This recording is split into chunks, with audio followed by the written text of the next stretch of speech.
يسير مع الأبرار هنا أسير.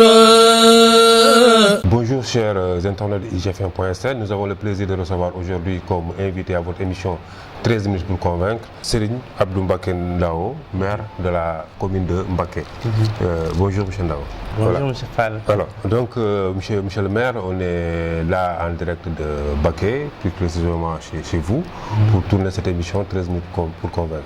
Alors, on est en période de Magal globalement. Alors, qu'est-ce que la commune de Mbacké a prévu pour une bonne organisation de ce Magal?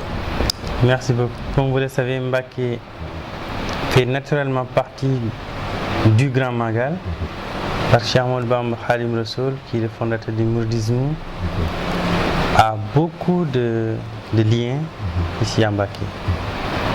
Non seulement Cheikh Omar Foutiyou Tall, qui a découvert Cheikh Ahmadou Bamba bien avant sa naissance, c'était à Mbacké. C'est à Mbacké où Cheikh Ahmadou Bamba a vu le jour.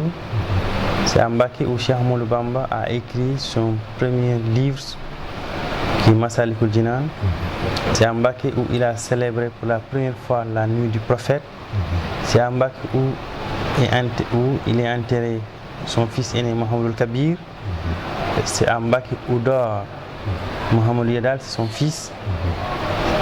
De même que Mohamedou Abdou Khadir, son Fatima. À son retour de l'exil, c'est à Mbacké où on a célébré vraiment cette grande fête. Donc c'est à Mbacké où naquit Cheikh Mouhamadou Moustapha, son premier khalife, et Serigne Fallou. Donc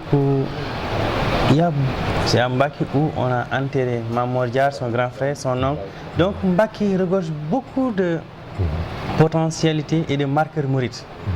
Donc on peut dire que tout ce que Cheikh Ahmadou Bamba a ici à Mbacké, il ne l'a pas ailleurs. Mais c'est Touba que le bon Dieu a choisi pour lui, qu'il soit sa dernière demeure. C'est là où se passe le Magal. Mais Touba et Mbacké est une agglomération naturelle, parce que non seulement les deux communes ont des liens historiques et géographiques qui font que on ne peut pas les dissocier. Mais pour le cas de cette année, vraiment nous avons travaillé avec les autorités avec qui vraiment nous avions les leviers que nous avons utilisés pour que vraiment ce Magal de Touba 2017 soit une réussite. Et vraiment, Dieu merci qu'on s'est compris que pour cette année, on a ouvert Mbacké. Ce qui veut dire que l'essentiel des pèlerins passe par Mbacké.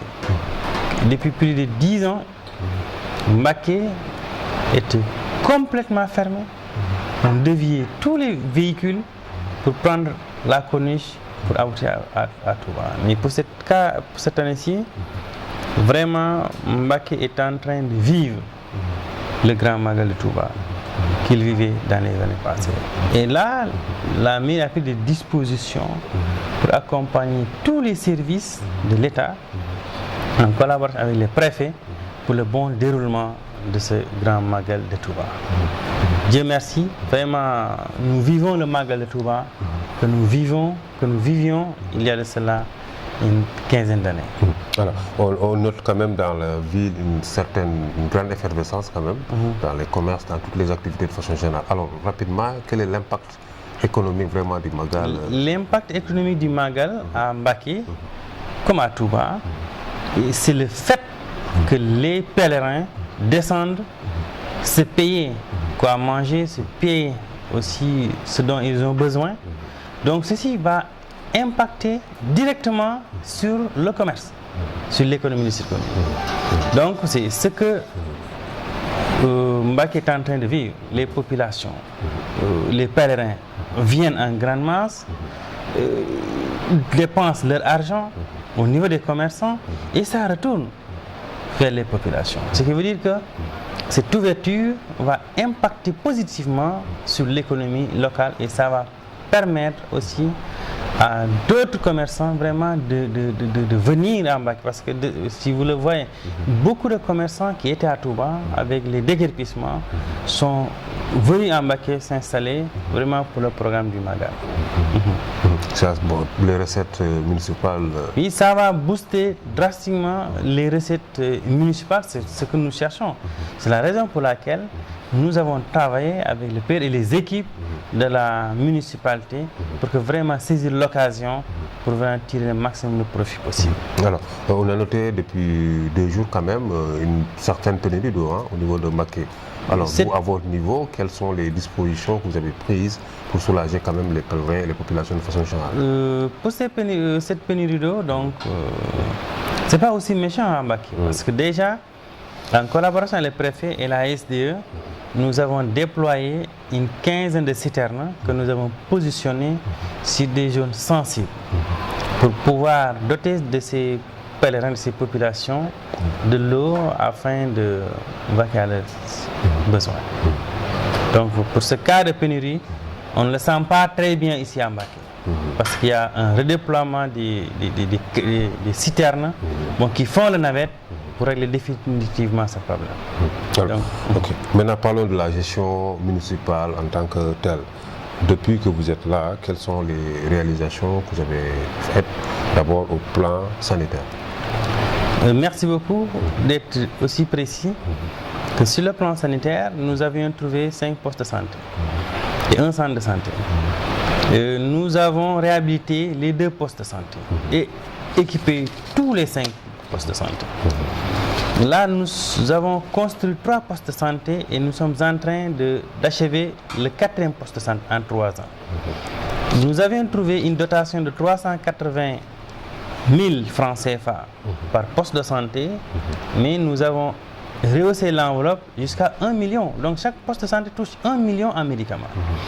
Le centre de santé avait 3 millions en médicaments. Et là, nous avons rehaussé l'enveloppe jusqu'à 7 millions. Je veux dire que le centre de santé a une dotation de 7 millions en médicaments. Nous avons réparé tous les véhicules et ambulances qui étaient au niveau du centre de santé. Ce qui veut dire que le parc a été totalement réhabilité.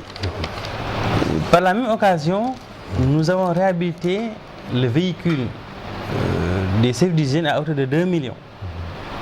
Parce qu'on a acheté un moteur et tout ce dont ils ont besoin pour que ce véhicule-là vraiment fonctionne d'une manière optimale. Et nous les avons dotés des équipements leur permettant de faire leur travail. Soit en matière bureautique, mais aussi des produits qui leur permettront vraiment de faire le travail nécessaire, le travail attendu par les populations. Et par la même occasion, dans le domaine de la santé, nous avons prévu, donc, et cela va être mandaté, nous attendions l'Assemblée générale des mutuelles, parce que nous devons prendre en charge, ça a été décidé, 857 personnes au niveau de Mbacké. Mais surtout, 80% de ces prises en charge seront orientées vers les femmes qui sont en état de précréation, on peut dire. Des gens qui sont mariés et qui sont en foyer conjugal. Ce qui veut dire que ces femmes-là, dès qu'elles tombent enceintes, auront vraiment une prise en charge qui les accompagnera jusqu'à l'accouchement, jusqu'à vraiment au moment où leur enfant soit vraiment solide avec l'enchaînement de la prise en charge des enfants par l'État du Sénégal. Donc dans ce domaine, nous y sommes et nous sommes en train d'achever le 5e poste de santé pour que vraiment rehausser le plateau technique sanitaire, mais aussi permettre aux populations vraiment d'avoir l'accès aux soins de qualité. Parce que dans ce domaine de la santé, nous vivons le poids de Touba. Nous subissons le poids de Touba. Parce qu'on peut dire que plus de 62% des prestations sanitaires de la commune de Mbacké, c'est des populations de Touba. Mais c'est normal parce que c'est une agglomération, on ne peut pas vraiment dissocier ces 2 communes. Alors, sur le plan de l'éducation. Sur le plan de l'éducation, nous avons rehaussé l'enveloppe des fournitures et nous avons changé de paradigme par rapport à l'angle d'attaque de la problématique éducative. C'est-à-dire, nous commençons à réhabiliter une école qui était l'école Serigne Massamba, qui avait 4 classes opérationnelles. Nous l'avons réhabilitée et actuellement cette école a au moins 13 classes opérationnelles, respectant les normes. Donc nous avons réhabilité l'école Serigne Omar Diop, mais aussi nous avons rehaussé, nous avons augmenté drastiquement l'enveloppe des fournitures. L'année passée, nous avons non seulement acheté les fournitures, mais nous avons informatisé toutes les écoles de la commune. Cette année-ci, nous avons acheté un risographe qui a une capacité de 10 000 copies par an, avec un lot de papier, et donc pour donner la possibilité à l'ensemble de ces directeurs d'école non seulement d'avoir ce dont ils ont besoin, c'est-à-dire avoir des polycopies pour initier ces élèves sur l'attitude d'utilisation des polycopies, mais aussi d'avoir le produit nécessaire pour produire le maximum de copies possibles en temps réel pour que ces enfants-là soient vraiment dans d'excellentes conditions d'apprentissage. Même dans le cadre de l'éducation, nous avons organisé 10 classes d'alphabétisation. Pour les femmes, chaque classe d'alphabétisation non seulement forme les femmes sur l'alphabétisation, mais avec un financement. Donc chaque école a reçu un financement en crédit revolving qu'on les a donné gratuitement pour leur permettre de démarrer des activités. Les écoles coraniques n'ont jamais été prises en compte dans le dispositif scolaire. Mais depuis que nous sommes à la mairie de Mbacké, nous avons octroyé annuellement 5 millions de francs à ces écoles coraniques pour que ces maîtres coraniques organisent une conférence et d'acheter avec ces 5 millions ce dont ils ont besoin. Mais aussi ça les a permis vraiment de raffermir des relations, et c'est la raison pour laquelle Touba, qui a été toujours présent, le Rahabiteur, c'est-à-dire l'association des maîtres coraniques, ils se sont inspirés sur notre programme pour recenser toutes les daara de Touba et de Mbacké pour vraiment mettre à disposition une plateforme qui permettra à ces écoles coraniques d'avoir des échanges, mais aussi de programmer un futur meilleur pour ces enfants dans les daara. Alors, le cadre de vie de Mbacké. Par rapport au cadre de vie, vous voyez que toutes les routes sont quasi dévastées. C'est normal, c'est des routes qui datent de 1960. Mais avec le projet de l'État, qui est le Promoville, nous avons bénéficié pour la première phase 3 km de route. Vous voyez que le centre-ville de Mbacké, tout sera goudronné. Mais ce sera non seulement des routes bitumées, mais avec un assainissement et un éclairage public de dernière génération.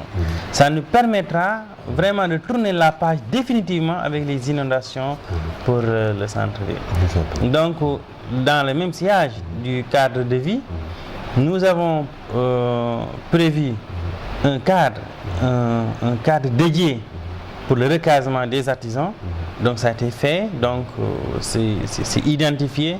L'architecte nous a déjà proposé un plan que nous allons adopter, donc, et de recaser tous ces artisans pour pouvoir libérer l'emprise de la voie publique afin de l'embellir au bénéfice des populations. Merci, monsieur le maire. Merci beaucoup. Je rappelle aux internautes que nous recevions aujourd'hui à l'émission 13 minutes pour convaincre Serigne Abdou Mbacké Ndao, maire de la commune de Mbacké. Et bon magal pour le reste. Merci beaucoup. Merci bien. Asiru mal abrari hina asiru.